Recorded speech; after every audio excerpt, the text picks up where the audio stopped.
এই সিংহের বাচ্চাটি গিরগিটিকে দেখছিল। তখনই হঠাৎ পাহাড় থেকে কিছু শব্দ আসতে থাকে। বাচ্চা ভয় পেয়ে যায় আর আশেপাশে দেখতে থাকে।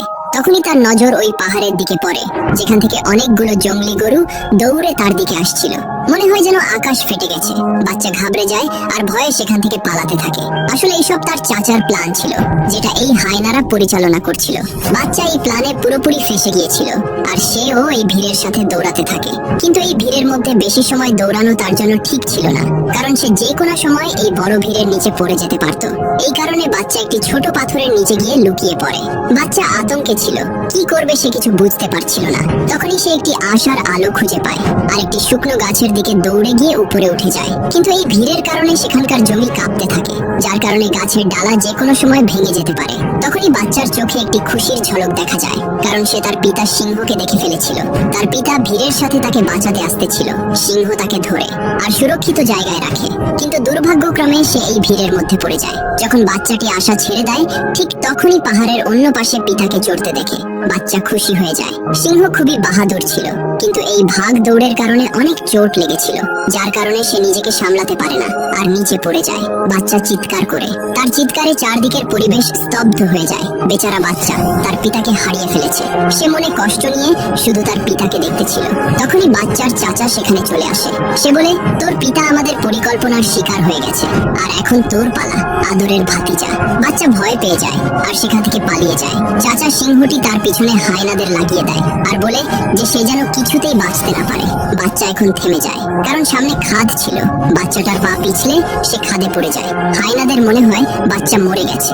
এই কারণে তারা সবাই সেখান থেকে চলে যায়, কারণ এত উঁচু জায়গা থেকে পড়ার পরে বাঁচা প্রায় অসম্ভব ছিল। এখন চাচা সিংহ সবাইকে ধমকে ভয় দেখিয়ে নিজেই জঙ্গলের রাজা হয়ে যায়। সে খুবই নির্মম ভাবে তার ভাইয়ের পরিবারকে জঙ্গল থেকে বের করে দেয়। শয়তান সিংহ শুধু তার ভাইয়ের ক্ষমতা দখল করতে চেয়েছিল, যেই কাজে সে সফল হয়ে গিয়েছে। কিন্তু কাহিনী তো এখন মাত্র শুরু হয়েছে, কারণ ওই বাচ্চা সিংহটি তখনও বেঁচে ছিল। চাচা সিংহের আসল রূপ দেখার পর ঘুরে ফিরে যাওয়া তার কাছে ঠিক মনে হয়নি। এই কারণে সে একাই এই মরুভূমিতে নিজের যাত্রা শুরু করে দেয়। কিন্তু অনেক চোট লাগার কারণে সে কিছু দূর যাওয়ার পরই বেহুশ হয়ে যায়। তারপর কিছু সময়ের মধ্যেই অনেকগুলো শকুন সেখানে চলে আসে, যারা তাকে চারদিক থেকে ঘিরে ফেলে। এবং যখনই তারা তাকে খাওয়ার জন্য এগিয়ে যায়, তখনই সেখানে দূর থেকে একটি জানোয়ার তার দিকে আসতে থাকে। এটা একটি জঙ্গলি শূকর ছিল। সে সব শকুনকে সেখান থেকে তাড়িয়ে দেয় আর তার হুঁশ আসা পর্যন্ত তার কাছেই বসে থাকে। বেজি তার দাঁত দেখে ভয় পেয়ে যায়, কারণ এটা একটা সিংহের বাচ্চা ছিল। বাচ্চার জ্ঞান ফিরে আসে আর সে কিছু না বলেই সেখান থেকে চলে যেতে থাকে। পিতার মৃত্যুর কষ্ট তাকে ভিতর থেকে মেরে ফেলেছিল। এখন ওই বাচ্চা উদাস হয়ে এখান থেকে চলে যাচ্ছিল।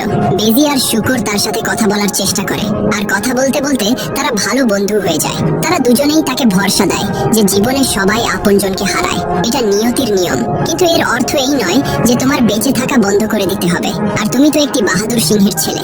এটা শুনে বাচ্চা খুবই ভালো অনুভব করে। তখন এরা দুজন তাকে তাদের জঙ্গলে নিয়ে যায়। জঙ্গল দেখে বাচ্চা সিংহের অনেক ভালো লাগে, কিন্তু এখানকার প্রাণীরা সিংহের বাচ্চাটা দেখে অবাক হয়ে যায় আর ভাবে এই সিংহের বাচ্চা তাদের জঙ্গলে কোথা থেকে এলো, কারণ তারা বিশ্বাস করত যে সিংহ কখনোই তাদের শুভাকাঙ্ক্ষী হতে পারে না। কিন্তু বেজি আর শূকর কারোর কথা শোনে না। আর কিছু সময় পর তারা সবাই একসাথে থাকতে শুরু করে। এভাবেই একসাথে থেকে কিছু বছর কেটে যায়। এখন ওই বাচ্চা বড় হয়ে গেছে, যাকে সবাই ছিনবা নামে জানতো, যে দেখতে ঠিক তার বাবার মতোই ছিল। এদিকে চাচা সিংহ বনে আতঙ্ক সৃষ্টি করে রেখেছিল। তার ক্ষুধা মেটানোর জন্য নিরীহ প্রাণীদের হত্যা করত।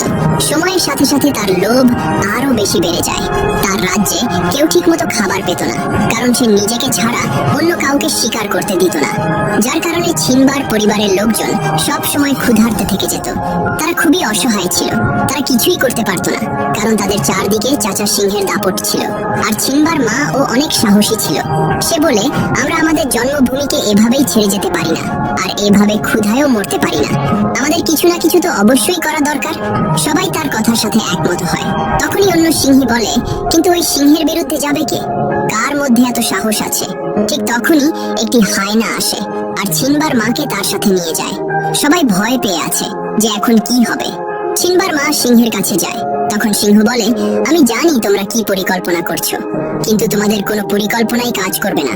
ছিনবার মা বলে, এভাবে কতদিন তুমি নিরীহ প্রাণীদের মারবে? বন্ধ করে এসব। তখনই সিংহ বলে, শিকার করা আমাদের স্বভাব। যদি আমরা শিকার না করি তাহলে আমরা খাবো কি? তখন ছিনবার মা বলে, কিন্তু তুমি যেই পদ্ধতিতে করছো এটা ভুল। তখন সিংহ রেগে যায় আর আদেশ দেয় যে এই বাকি খাবার হায়নারা খাবে, আর তোমাদের পরিবার আজও না খেয়ে মরবে, আর সেখান থেকে চলে যায়। এদিকে সিম্বা পুরোপুরি জঙ্গলের সাথে মিশে গিয়েছিল। সে তার পরিবারকে ভুলেই গিয়েছিল, কিন্তু রাতের কালো অন্ধকারে সে তারার দিকে দেখতে দেখতে নিজের পিতাকে অবশ্যই স্মরণ করত আর উদাস হয়ে যেত, কারণ সে নিজেকে পিতার মৃত্যুর দোষী মনে করত।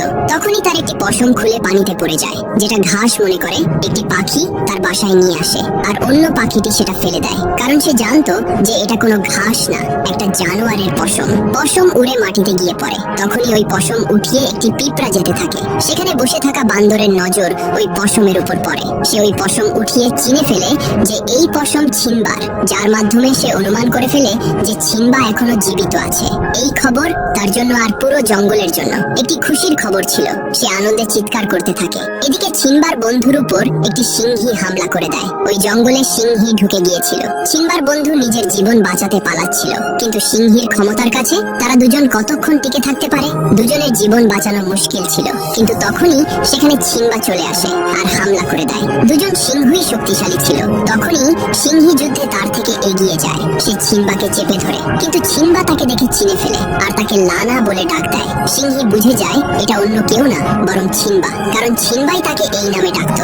আসলে বন্ধুরা, লানা ছিনবার ছোটবেলার প্রেমিকা ছিল, যাকে সে আজকে অনেক বছর পর পেয়েছে। বহু বছরের বিচ্ছেদের জন্য তারা দুজনে অনেক শোকাহত হয়ে পড়ে। যদি ভালোবাসায় সত্যতা থাকে, তাহলে তারা কখনো না কখনো ঠিকই মিলে যায়। লানা খুবই খুশি ছিল যে ছিনবা এখনো জীবিত আছে। তখনই ছিনবা বলে, লানা, এটা আমার জঙ্গল, এখানে তুমি অনেক আনন্দ পাবে। লানা বলে, ছিনবা, এই জঙ্গল ছাড়ো আর নিজের ঘরে চলো। তোমার চাচা সিংহ আমাদের উপর অনেক জুলুম করেছে। সে আমাদের জন্মভূমিকে জাহান্নাম বানিয়ে ফেলেছে।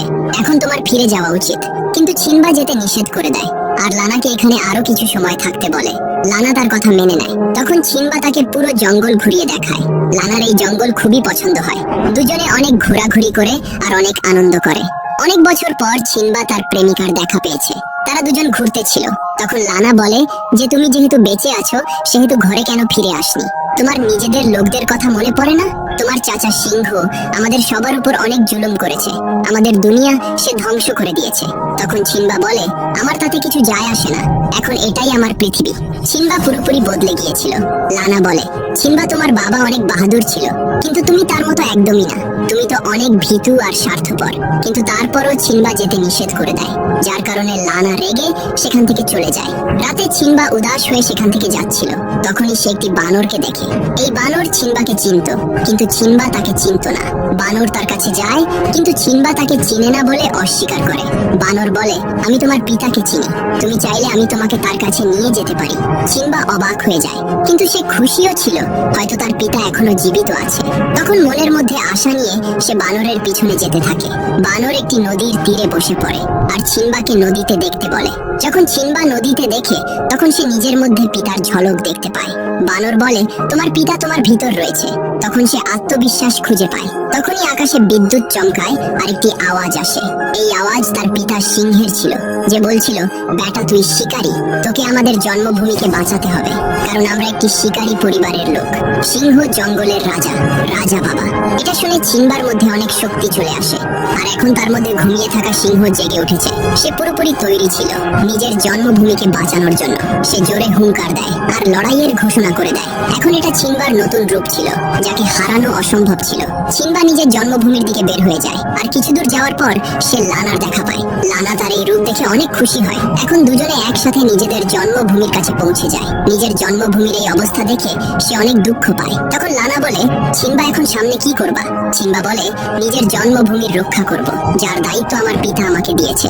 তখনই একটি পাখি তার কাছে আসে। সে ছিনবার পরিবারের সদস্য ছিল। সে ছিনবাকে স্বাগত জানায়। কিছুক্ষণ পর ছিনবার বন্ধুরাও চলে আসে। তারা জানতো এই লড়াই সহজ হবে না, তারপরও তারা তার পাশে দাঁড়াতে চায়। ছিনবা তাদের বোঝায় যে এই পথে মৃত্যু আছে, তোমরা ফিরে যাও। তখন শুকর বলে, আমরা যতক্ষণ জীবিত আছি ততক্ষণ তোমার সাথে থাকবো। এই যুদ্ধে সব জানোয়ার ছিনবার সাথে কাঁধে কাঁধ মিলিয়ে দাঁড়িয়ে আছে। তখন ছিনবা সবাইকে তার সাথে নিয়ে সামনে এগিয়ে যায়, কিন্তু সামনে রাস্তায় কিছু হায়না খাবারের সন্ধানে ঘোরাঘুরি করছিল। ছিনবা তাদের পথভ্রষ্ট করার দায়িত্ব তার বন্ধুদের দেয়। বেজি আর শুকর তাদের সামনে চলে আসে আর হায়নাদের মনোযোগ নিজেদের দিকে টেনে নেয়। হায়নারা তাদের দেখে গর্জন দিয়ে দৌড়ে যায়। তখন ছিনবা লানার সাথে অন্য রাস্তা দিয়ে সামনে এগিয়ে যায়। দূরে পাহাড়ের উপর বসে থাকা বানর এসব কিছু দেখছিল। তার চোখে এত বছরের আশা আর একটি নতুন চমক ছিল। সে তার হাতিয়ারকে আবার ওঠায়, যেটা সে মুফাসার মৃত্যুর পরে ছেড়ে দিয়েছিল। কিন্তু এখন ছিনবার জন্য সেও লড়াই করতে তৈরি ছিল। এদিকে চাচা সিংহ ছিনবার মাকে নিজের রানী হতে বলছিল। যদি সেটা না করে তাহলে সে তাদের পুরো পরিবারকে মেরে ফেলবে। কিন্তু ছিনবার মা নিষেধ করে দেয়। তখন চাচা সিংহ বলে, আমি মুফাজার থেকে বেশি শক্তিশালী। তখন ছিনবার মা বলে, তুমি মুফাজার সামনে বিড়ালের বাচ্চা। চাচা সিংহ রেগে গিয়ে সিংহীর উপর হামলা করে দেয়। চাচা সিংহের নিয়ত খুবই খারাপ ছিল। যার নিয়ত খারাপ থাকে সে অন্যের ভালো কখনো করতে পারে না। তখনই একটি ভয়ঙ্কর হুঙ্কারের আওয়াজ শোনা যায়। এই হুঙ্কার ছিনবার ছিল। ছিনবাকে দেখে চাচা সিংহ ভয় পেয়ে যায় আর মনে করে এটা তার ভাই, কারণ ছিনবা দেখতে একদমই তার পিতার মতো ছিল। তখনই ছিনবা বলে, দূরে সরে যাও আমার মায়ের থেকে। সিংহীর চোখে পানি চলে আসে। বহু বছর পর সে তার ছেলেকে দেখছে। সে তাকে জড়িয়ে ধরে বলে, বাবা এতদিন তুমি কোথায় ছিলে? ছিনবা বলে, মা আমি এখন সবকিছু ঠিক করে দিব। সে ফিরে আসায় এখন তার পরিবার আবার বেঁচে থাকার নতুন আশা খুঁজে পায়। এখন তাদের জীবনে আলো ফিরে আসবে। ছিনবাকে জীবিত দেখে চাচা সিংহের অনেক রাগ হয়, কিন্তু সে বলে, ভাতিজা তোমাকে দেখে অনেক খুশি হয়েছি। ছিনবা বলে, যদি তুমি একটু ভালো কাজ করতে তাহলে হয়তো তোমাকে আজকে আমি ছেড়ে দিতাম। চাচা সিংহ বলে, সম্মান দিয়ে কথা বলো। তুমি এই জঙ্গলের রাজার সামনে দাঁড়িয়ে কথা বলছো। তখনই লানা পুরো জঙ্গলের সামনে ঘোষণা করে যে আজ থেকে আমাদের রাজা ছিনবা, আমরা তার জন্য লড়াই করব। ছিনবার পরিবার ও হুঙ্কার দিয়ে যুদ্ধের আহ্বান জানায়। ছিনবা সাবধান করে, নিজের হার মেনে নাও চাচা, এখন তোমার কাছে অন্য কোনো পথ খোলা নেই। কিন্তু চাচা সিংহ চালাক ছিল। সে বলে, আরে বাচ্চা আমি চাই না আমি তোমার প্রতিদ্বন্দ্বী হই, কিন্তু তোমরা সবাই জানো যে ছিনবা কি করেছে। আরে ভাতিজা তুমি ওদেরকে বলনি যে তুমি তোমার পিতাকে মেরেছো? নিজের দোষ মেনে নাও আর সবাইকে বলো তোমার জন্য আমাদের মহান রাজা মারা গিয়েছিল। এখন ছিনবার পুরো পরিবার অবাক চোখে ছিনবাকে দেখছিল। তখনই ছিনবা মাথা ঝুঁকিয়ে বলে, হ্যাঁ পিতা আমার জন্যই মারা গিয়েছিল।